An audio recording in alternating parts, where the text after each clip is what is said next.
Welcome to Speak Forward English, where we help you master the language with confidence. Hey everyone, welcome back to Speak Forward English. I'm Sophia. And I'm Jerry. Great to have you here today. So Jerry, we've got something really practical lined up for today's episode. Yeah, we're going to tackle something that comes up in almost every conversation. If statements. Exactly. And before we dive in, if you're new here, make sure to hit that subscribe button so you don't miss our daily English lessons. Right. We post new content every single day to help you sound more natural and fluent. Okay, so Jerry, let's start with the basics. What exactly are if statements? Well, they're also called conditionals, and basically they're sentences where one thing depends on another thing happening. Perfect. So it's like, if this happens, then that will happen. Exactly. And here's the thing. Native speakers use these all the time without even thinking about it. Right. Like, I probably used one just this morning without realizing it. I bet you did. So let's break this down into types, because there are actually 4 main types of if statements. Okay, so we're starting with the zero conditional, right? Yes, the zero conditional is for things that are always true. It's like facts or general truths. Can you give us an example? Sure. If you heat water to 100 degrees Celsius, it boils. Ah, okay, so it's basically this always leads to that. No exceptions. Exactly. Here's another one. If I drink too much coffee, I can't sleep. That's so relatable. And notice how both parts of the sentence use present tense? Right. Both the if part and the result part use simple present. So what about everyday situations, like not just scientific facts? Oh, we use it all the time. If it rains, the streets get wet. If I'm tired, I go to bed early. Perfect examples. Okay, so moving on to the first conditional. Yes. Now this one is super common in daily conversation. It's for real possibilities in the future. So things that might actually happen. Exactly. The structure is if plus present tense, then will plus base verb. Give us an example, Jerry. Okay. If it rains tomorrow, I'll take my umbrella. So you're talking about a real possibility. It might rain, and if it does, you'll take action. Right. Here's another one. If I finish work early, I'll call you.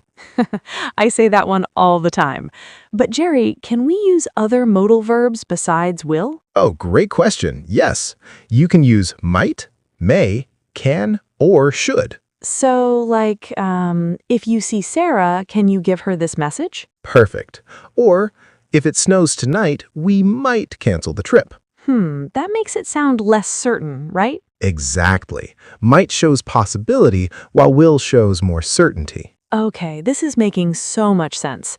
Now, what about the second conditional? Ah, this one's interesting.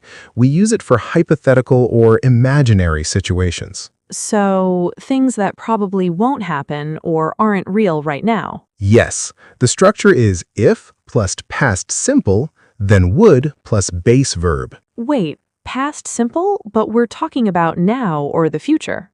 I know, it's confusing. But yes, we use past tense in the if clause even though we're not talking about the past. Okay, give us a clear example so everyone can hear how this works. Sure. If I won the lottery, I would travel the world. Okay, so you haven't won the lottery and probably won't, but you're imagining what you do. Exactly. It's hypothetical. Here's another. If I were the president, I would change many things. Wait, you said if I were, not was? Great catch. Yes, in formal English, we use were for all persons in second conditional. So if I were, if he were, if she were, even though that sounds grammatically weird? Right. Though in casual conversation, people do say if I was sometimes. But were is more correct. Yes, especially in formal situations or writing. Okay, let me try one. If I had more time, I would learn to play the guitar. Perfect. That's a great second conditional sentence. Thanks. So this is for things that aren't true right now, but we're imagining. Exactly. If I lived in Paris, I would visit the Louvre every week. But I don't live in Paris. Right. Okay, before we move to the third conditional, let me remind everyone, If you're finding this helpful, please subscribe to our channel for daily English lessons. Yes, we'd really appreciate it. See, I just used a conditional there. You did. We'd appreciate it. That's we would appreciate it. Exactly. Okay, so now, the third conditional. This one is tricky. Oh boy. This is about the past, right? Yes, it's for imagining different past outcomes, things that didn't happen. So like regrets or thinking about what if. Exactly. The structure is if plus past perfect, then would have plus past participle. That sounds complicated. Give us an example. Okay, if I had studied harder, I would have passed the exam. So you didn't study hard and you didn't pass. You're imagining a different past. Precisely. Here's another. If we had left earlier, we wouldn't have missed the train. Okay, so you didn't leave early and you missed the train. Exactly. It's all about that regret or thinking about alternative past scenarios. Let me try one. If I had known about the party, I would have come. Perfect. You didn't know, so you didn't come. This is the one I hear in movies a lot when people are being dramatic. Yes, if you had told me the truth, everything would have been different. Exactly. Very dramatic. Okay, Jerry, we've covered 4 types. Are there any mixed conditionals? Oh, great question. Yes, there are. Sometimes we mix time frames. What do you mean? Well, sometimes the if part is about the past, but the result is about now. Can you give an example? Sure. If I had studied medicine, I would be a doctor now. Oh, so the if part is past perfect because you didn't study medicine in the past, but the result is present because you're not a doctor now. Exactly. You're mixing second and third conditional. That's actually really useful. Here's another one. If I hadn't eaten that sandwich, I wouldn't feel sick now. Perfect example. The past action affects the present feeling. Okay, this is getting really advanced. It is, but native speakers use these naturally all the time. So, Jerry, what about inverted conditionals? I've heard those in formal English.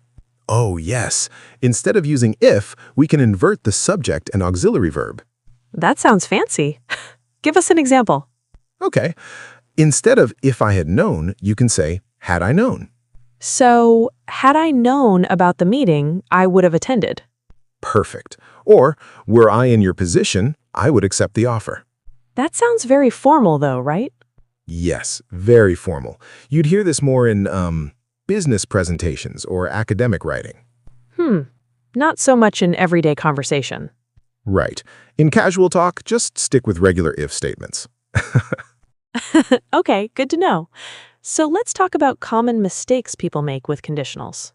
Oh, there are several. One big one is using will in the if clause. So people say, if it will rain tomorrow? Exactly.